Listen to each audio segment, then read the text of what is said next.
माननीय सभापति महोदय, आपने मुझे मांग संख्या 50 और मांग संख्या 55 पर बोलने का मौका दिया, आपका बहुत बहुत धन्यवाद। सभापति महोदय, आपके माध्यम से मैं मंत्री महोदय से आग्रह करना चाहता हूं, और वास्तव में हमारे ट्राइबल एरिया से मैं आता हूं, और मैं ही नहीं, यहाँ पर पूरा सदन जो है, सभी सदस्य इस समस्या से अवगत है। जब हम फील्ड में जाते हैं, एक महिला तो राशन लेती है और दूसरी महिला मुंह देखती है, और वो हमारे पास, जैसे मेरे पहले वक्ता सुरेश जी ठाकर साहब ने जो कहा, वो महिला कहती है कि साहब मेरे घर में खाने को नहीं है, दिन दहाड़ी मजदूरी करके शाम को आटा दाल चावल लेके आती हूँ, इनको जब आप राशन देते हैं तो हमारे को क्यों नहीं? ये पोर्टल खुलवाकर वास्तव में जो गरीब है उनको जुड़वाए। पहले जुड़वाया मगर इतने आदमियों का नाम कटा है। पहले एक क्राइटेरिया रख दिया कि एक पंचायत के अंदर इतने राशन कार्ड कम होना चाहिए। उन्होंने ये नहीं देखा कि कौन इसके लाभ का हकदार है और कौन नहीं है। टेबल पे बैठकर जो मर्जी आया उसका उड़ा दिया। मैं मंत्री महोदय को, अध्यक्ष सभापति महोदय, आपके माध्यम से आग्रह करता हूं कि जो सक्षम है, कार लेकर आता है, बंगले में रहता है और वो राशन उस गाड़ी में डालकर लेके जाता है, और वो गरीब परिवार आज भी वो राशन से वंचित रहता है।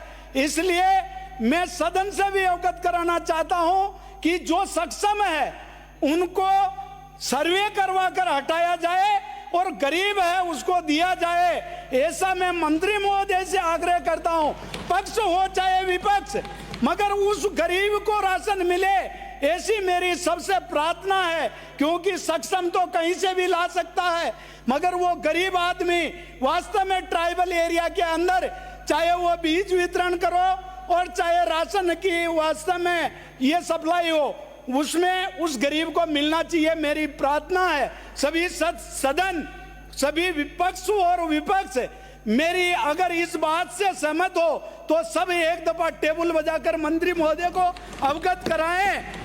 मंत्री महोदय, ये पूरा सदन की मांग है कि सक्षम आदमी की सर्वे करवाकर उसको इस नाम से हटाया जाए और गरीब को राशन दिया जाए। और साथ में और बताओ, नाम कब कटे थे ये वाले?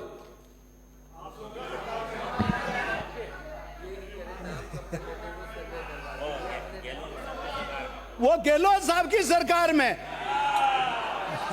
माननीय सभापति महोदय, मैं एक आग्रह करता हूं कि जो लेम्स और पैक्स उनको जो वास्तव में ये राशन का वितरण करने का काम देते हैं, वो 10-10 राशन डीलरों का मालिक बनकर बैठा रहता है और वो मर्जी माफिक करता है, उसको सस्पेंड भी नहीं कर सकते हैं।